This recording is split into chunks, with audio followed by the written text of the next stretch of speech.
Hey guys, so today we're going to talk a little bit more about this is a follow-up to yesterday's video where I was talking about why we need an actual organized religion for the Dark Mother.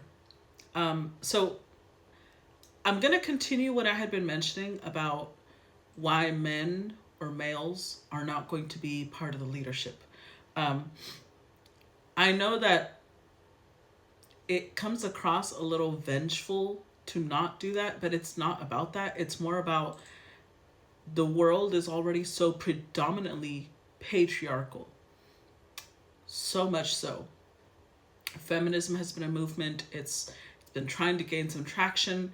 But in the past few years, I would say, especially this past year or two, there have been some steps taken back. In fact, with this election, sadly, I saw way too many people saying things like, women shouldn't even have to vote. Like, why are y'all voting?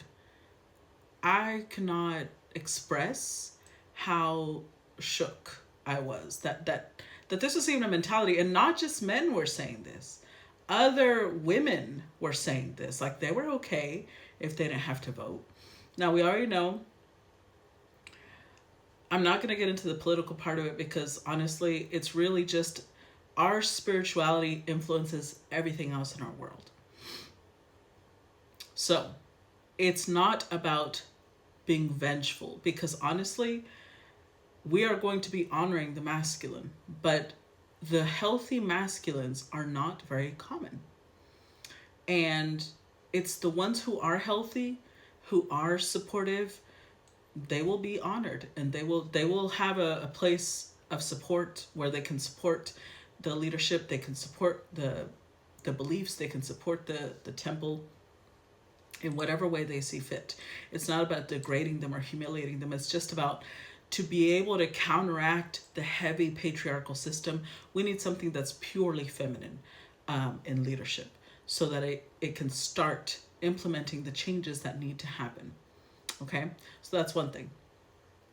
I also mentioned yesterday how having a legalized, organized religion is for protection legally. It will give protection. I don't think that there's people out there aware that there's places in the United States, even. And the reason I'm calling out the United States is because it's supposedly one of the freest countries in the world, right? It's supposed to be the most liberty loving country. Even in the United States, there's places where witchcraft is illegal, like New Orleans, like Pennsylvania. You would have to look them up because people from those states would know a lot more. Here in Texas, tarot, receiving payment for tarot is illegal. It's seen like it's equated with scamming people. And it's things like that we need to change because if magic itself connecting to witchcraft wasn't real, it wouldn't be a threat. But it's easier for them to equate it to a scam, to something that is trickery, because then they don't have to deal with explaining whether it's real or not, right? So we're going to be changing that. We're going to not only create a space where the system that they have created, because they're the ones that created this patriarchal system, right? And their patriarchal system is the one that's saying we should have freedom of speech, we should have freedom of religion, etc., etc. So we're going to use their system to create a system for us where we are protected within their own that they created, right? So not only that, but we need a place of community. And I mentioned before that this is not about imposing beliefs because yesterday I reposted, and I hope a lot of you saw it. I reposted a video that by now has about 17,000 likes, where she's explaining how patriarchal religions, fundamentalist, Abrahamic religions, have convoluted and twisted spirituality so much, and it influences everything else in the world. And that was she chef's kiss. She broke it down in such a detailed and articulate manner. I highly suggest you go watch it. It's a video I reposted yesterday, but she's wonderful. And part of what I'm touching on in that video is that religion itself is not a positive or negative thing. It is a tool. How people have used it has a lot of us with really dark memories connected to religion. However, we can change that. Just like, okay, so for feminines ourselves, right? For a long time, words like bitch or difficult or mean or whatever were used to control us. As long as we were called those things, then a lot of us would hold back, like, oh, I don't want to be associated with that, so I need to stop, speaking up. I need to stop expressing myself. I need to stop sharing my thoughts.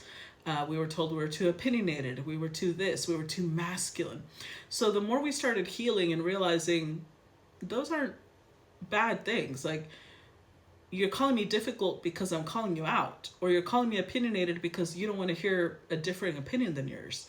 You're calling me a bitch because you think that this is going to shut me up. So eventually we started taking those words back. And so it got to the point where now girls among themselves, to friends, they'll say, bitch, it's like a term of endearment now. We took that word back. We took back a lot of words that used to be used to calm us down, or not calm us down, but keep us quiet, keep us in our place, right? So we want to do the same thing with religion. We want to take it back and say, no, we're going to use religion as a way of worship, as a way of reminding ourselves that we are sovereign, because that is how we serve the Dark Mother. Anything that she represents, through Kali, through Sekhmet, through Hecate, through any powerful goddess, is about empowering you, reminding you that you carry her within yourself. And when you are sovereign, when you are using your critical thinking skills, when you are trusting your intuition, when you are in touch with the spiritual world, you are untouchable. You are safe. You guide yourself. You don't need anybody else's guidance. So it's not about imposing beliefs on people. It's about creating a community of people who are on the same wavelength energetically, not the beliefs. It's about our energy. It's aligning our energy. In fact, one of the ideas I have that eventually we're going to do is that I'm going to be talking about, which this will start the next new moon, but I'm going to start talking about each of the dark goddesses and how the people that worship her. And again, I'm only going to give the points that I know. If you are somebody who is very devoted to one of these goddesses and you want to share your points of view, I definitely welcome that. I'm not against that.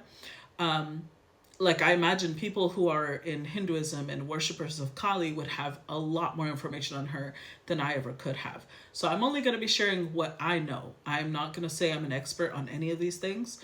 I'm just sharing knowledge so that you guys, if you are drawn to any of those, you know where to go to. You know why you're drawn to that.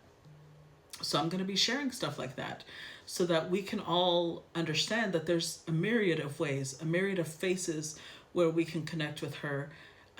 But it's a reminder that we carry her within us. We carry the dark goddess within us.